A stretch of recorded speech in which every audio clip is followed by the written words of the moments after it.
You were born with access to a wellspring of wisdom, creativity, and abundance that no political agenda or economic forecast can take away.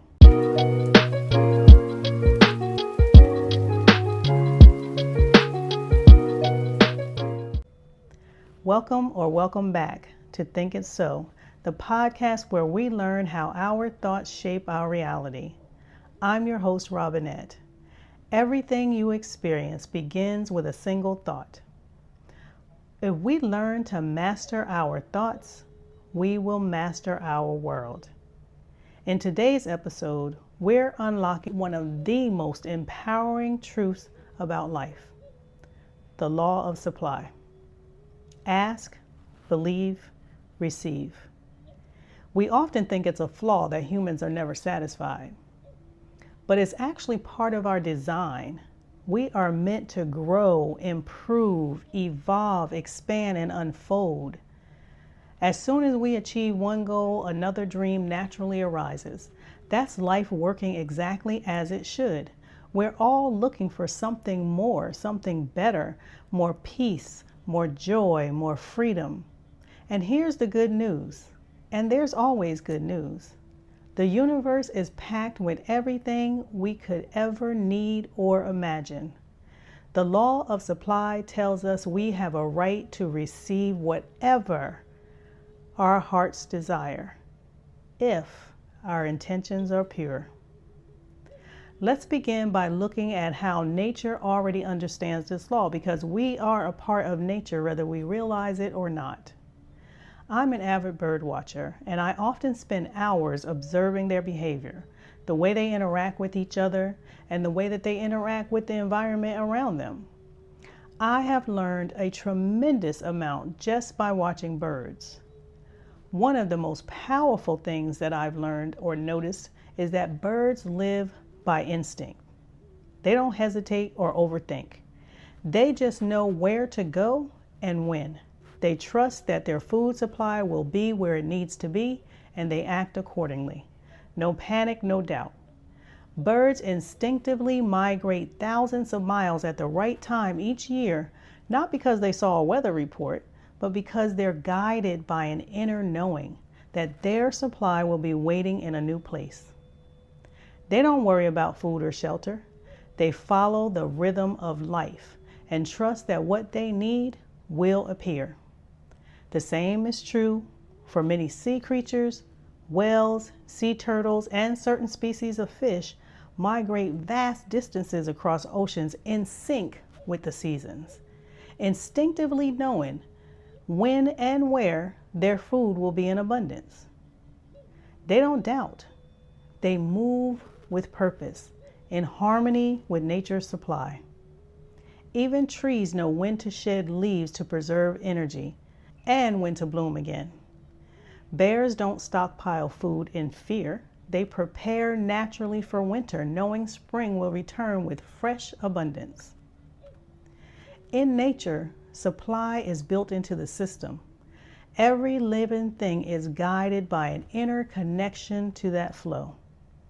We are no different, except we have learned how to ignore ourselves, ignore our instincts, ignore our connection to nature.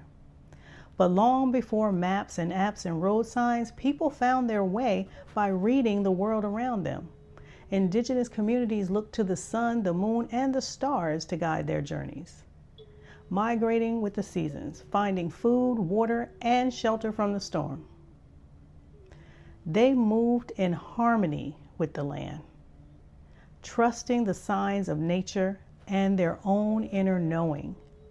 Now, I know the world has changed tremendously since that time, but our intuition is still as powerful today as it was for our ancestors, and it will still guide us to our supply if we would only listen and trust. See, belief actually comes before sight, but we think we have to see it to believe it. In reality, belief comes first. We attract what we expect. If we want more good in our lives, we have to change our expectations. You don't need to rely on something outside of yourself.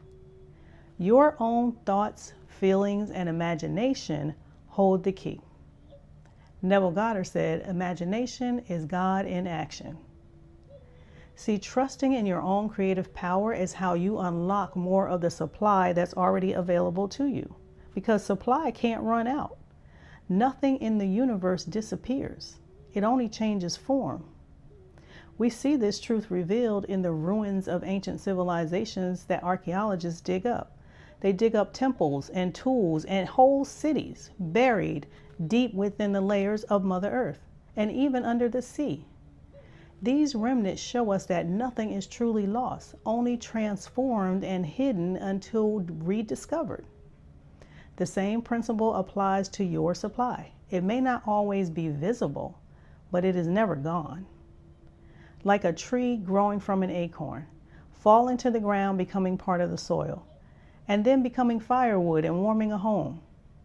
Everything is part of a cycle.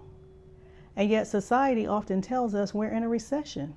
If you turn on the news right now today, you'll hear about lack and shortage and tariffs and fear. But look outside. The trees are still blooming. The waves are still rolling in and the birds are still singing. Nature hasn't declared a recession. It continues to show us abundance, freely and without pause.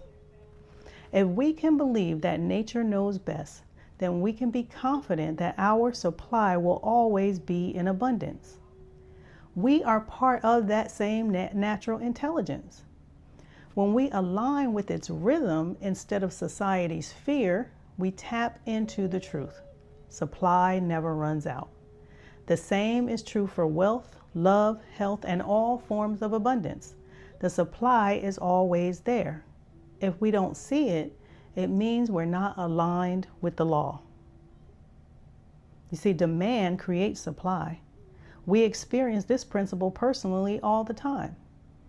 Maybe you've had a moment where you needed something like a solution to a problem, a resource, or even a bit of encouragement. And the moment you became clear about what you needed, it began to appear. A book fell into your lap unexpectedly. A conversation shifted your thinking. A person showed up with the right exact words you needed to hear at the right and perfect time. That is demand creating supply. I experienced this in a deeply personal way. I was preparing to bring a close friend into my home who needed full-time care. At the time, I had just started on my self-employment journey, and I didn't really know how I would afford the supplies that were needed to give her full-time care. I also didn't know how I would continue to stock my online store, since I wouldn't be able to go outside of the home to source inventory while I was caring for her. But just before she was scheduled to arrive, I worked with an estate sale company, helping to clean out a high-rise condo on the beach. Now, normally when I work with this company, I get a small salary, but I also get access to items after the sale that I would then resell online. But this time, there was no sale. It was just a clean out. That meant we can take whatever we wanted and do with it whatever we wanted. When I arrived, this condo was filled with caregiving supplies. The woman who had lived there needed full-time care before her passing, and all the supplies were still there, including a brand new lift chair, the kind that helps someone get from sitting to standing and back down again, which is something that my friend desperately needed. These chairs cost upward of $1,500, and I was able to get it and everything else I needed for free. But that wasn't all. There were 2 massive closets packed with name brand clothing, shoes, and purses, many still with tags. The closets, they were so big they had these dry cleaner style rotating racks. I was able to stock my online store with quality inventory without spending a dime. I had so much inventory it lasted me for over a year. See, I had made a pure decision to help someone in need, and the moment I committed to that path, the universe made sure I had exactly what I needed. Supply flowed in through channels I never could have predicted. This is the law of supply and motion.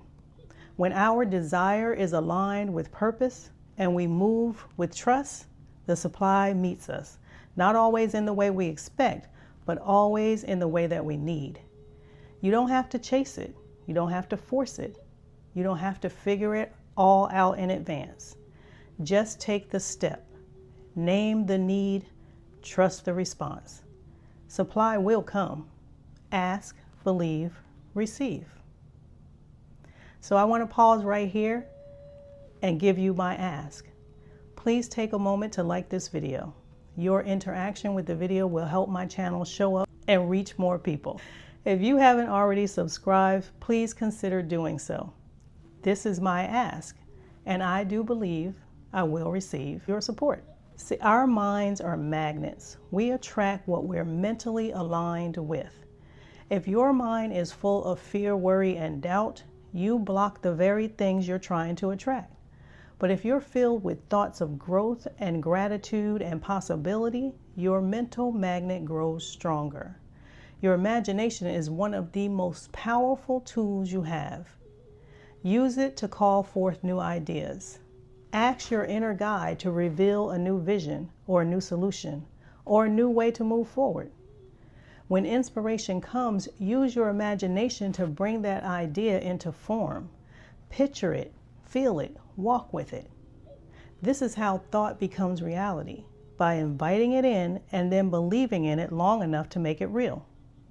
Don't wait for the world to show you proof. You'll be waiting forever. Be the proof for yourself. Think bigger thoughts. Believe in more. Speak as if it's already done. Now, when we talk about supply, typically the first thing that comes to mind is money. So we're going to talk about money. Surely we have all had moments in life when we didn't know how a bill would get paid or how the rent would be covered or where the next meal would come from. And yet, somehow, it all worked out. That somehow was supply. It didn't matter where it came from, a job, a friend, a refund check, a charity, or a kind stranger. It was supply, and it arrived on time. That experience of being held when you didn't know how you would be, that should be the foundation that you return to when the way forward feels unclear.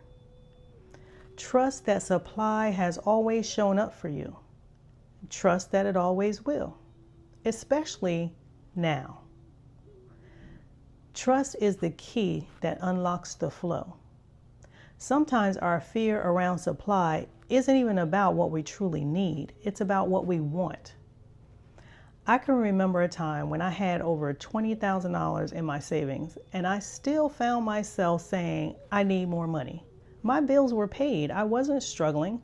And I actually looked at that balance and somehow felt like it wasn't enough. That's when I realized that lack isn't always about having nothing. Sometimes it's a mindset that refuses to see what's already there. So we have to learn to distinguish between need and desire, between lack and perception. And we must remember that the feeling of not enough is often a signal to reconnect with gratitude, not to panic. I mean, we have been conditioned to chase money. We chase it as if it's the source of happiness, safety, and freedom. But really, money is a tool. It's energy. It's meant to serve us, not be our masters. This is the illusion that we live under, that money equals worth, credibility, and authority. And here's a question. If our worth is based solely on how much money we have, then what are we worth when the money is gone? Wealth without wellness is still poverty. This is why true supply must be holistic. It must feed the soul, not just the bank account. True supply is wholeness. It's peace and purpose. It's creativity and health, time and meaningful connections. Here's a reflection question. When in your life has supply shown up unexpectedly? And how can you use that memory to rebuild your trust today? I use an affirmation. I say, I trust that what I need will always arrive in perfect timing. I release fear and choose to see the abundance that already surrounds me. And I go on to say, I honor money as a tool, not a master. I use it with clarity. I trust in my inner wisdom, and I allow the abundance to support every part of my life. Now, before we wrap up, I want to shift from insight to action. The law of supply isn't something you just understand, it's something you live. These next 4 steps will help you put this truth into motion and create space for supply to show up in real ways. So here are 4 steps to start working with the law of supply. The first one is to clear out lack-minded thinking. If a thought makes you feel small or scared or less than, it's got to go. Your feelings are your intuitive GPS. If something doesn't feel expansive, that's your inner wisdom nudging you to go left instead of right, to let go instead of holding on.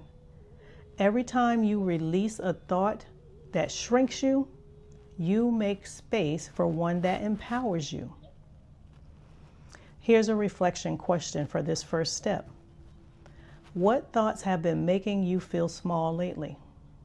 And what is your intuition asking you to release so that you can expand? Step 2, surround yourself with abundance. Create an environment that reflects the life you're calling in. That might mean spending time in nature, like I do when I hang out with the birds. Visiting beautiful spaces that uplift you. Maybe you want to refurbish your home. Go to the furniture store and surround yourself with beautiful pieces. Surround yourself with people who inspire expansion, or even just rearrange your home to feel more spacious and clean and aligned with the energy of abundance. Read books that elevate your thinking. Everything we put in matters. Listen to music that stirs your soul. Speak with people who remind you of what's possible. Let your surroundings mirror your highest vision. And here's a reflection question for this step. What is one small change that you can make in your environment today to reflect the life you're calling in? Step 3, act as if. Dress the part. Move with intention. Prepare for what you've asked for. When I interviewed for my last job, I knew I wanted the position, so I began to act as if it was already mine. The very next day after the interview, I got up at the time I would need to wake up if I had the job. I showered, I dressed, and I drove to the office 45 minutes away as if I were going in for my first day of work. I made sure that I arrived early so I can set the intention to be early for work each day. And then I turn around and drive back home. And because I was still self-employed at the time, wasn't punching a clock, I made sure that I returned to that office building in the afternoon at the time that I would be getting off from work. And then I drive back home again because I wanted the universe to know that this was the life that I wanted to live. I did this every day for a week. The following week, I was offered the position. That's the power of aligning your actions with your belief. When we show up as if the thing we want is already real, we create space for it to find us. Here's the reflection question. What would you do differently this week if you fully believed that what you want is already yours? And here's the final step. Listen within. Ask your inner self for ideas, for answers, for inspiration, and trust that the guidance you need is already inside of you. And remember this, doubt doesn't cancel your supply, but it does delay the arrival. So trust is what opens the way. I often use a simple affirmation when I'm seeking clarity. I say, my mastermind knows exactly what to do and how to do it and tells me now. See, you don't need a long, elaborate ritual to receive guidance. You just need to ask the power within you and believe that the answer will come. When you treat your intuition as a reliable partner, it will begin to speak more clearly. It's not about forcing the answer. It's about trusting its timing and being open enough to receive it. It is more important than ever that we begin to understand and utilize our own inner power. We are not just human beings. We are conscious creators equipped with the ability to think, feel, imagine, and bring forth realities from within us. When we forget that, we surrender to systems that were never built for our highest good. This episode is a reminder that no matter what's happening outside of us, there is a wellspring of wisdom, resilience, and creativity within us. When we align with the law of supply, we reclaim our authority. We stop waiting for fairness from broken systems, and we start building new ones from a place of spiritual sovereignty. We create not only for ourselves, but for our communities. And in doing so, we become the source of change. Many years ago, a friend said something to me that I never forgot. She said, "No one can take what is meant for you." That truth has stayed with me ever since. And since then, I don't believe in competition. I believe in alignment. I believe in myself and my ability to manifest whatever my heart desires. I know that the supply is always there. And not only is there enough for me, there is enough for me to share. See, you were never meant to struggle. There is more than enough for you. Every desire that you feel isn't random. It's a whisper from within, pointing to what's already possible for you. If it wasn't meant for you, you wouldn't even long for it. See, you are a powerful being. We are powerful beings. Don't let the noise of the world distract you from the truth within you. Changing your mindset isn't always easy. I get that. It takes courage and patience and consistency. I know, because I do it and I continue to do it. But if you do the inner work, your outer world will shift. The law of supply isn't just a theory, it's a way of being. You must become the version of yourself who expects supply and trust that it will arrive, and live in alignment with that truth. Now, to support you on this journey, I've created a free downloadable guide with the 4 steps accessing the law of supply, along with all the reflection questions and affirmations from today's episode. You'll find the link in the description. When you click on the link, it will provide you with a form to join my email list, and then you will find the link to the PDF download. Now, I promise you, I will not harass you with emails. This is simply so we can stay connected if we're not on this platform. We know that things are changing every day, and we want to make sure that we can continue to encourage one another and support one another. Thank you for pressing play on this video today, for joining me on Think It So. Now, if this episode moved you, please like the video, subscribe to the channel, and leave a comment with your favorite takeaway. Every bit of support helps us grow this community and bring these truths to more people who need to hear them. Don't forget to share the video with someone who could benefit from the words of encouragement. And please, be kind to yourself. Give yourself grace. Take a moment today to pause, to listen, to ask, to trust that the answers will come. And until next time, think it so. Remember that what we think, we become, and what we speak, we create.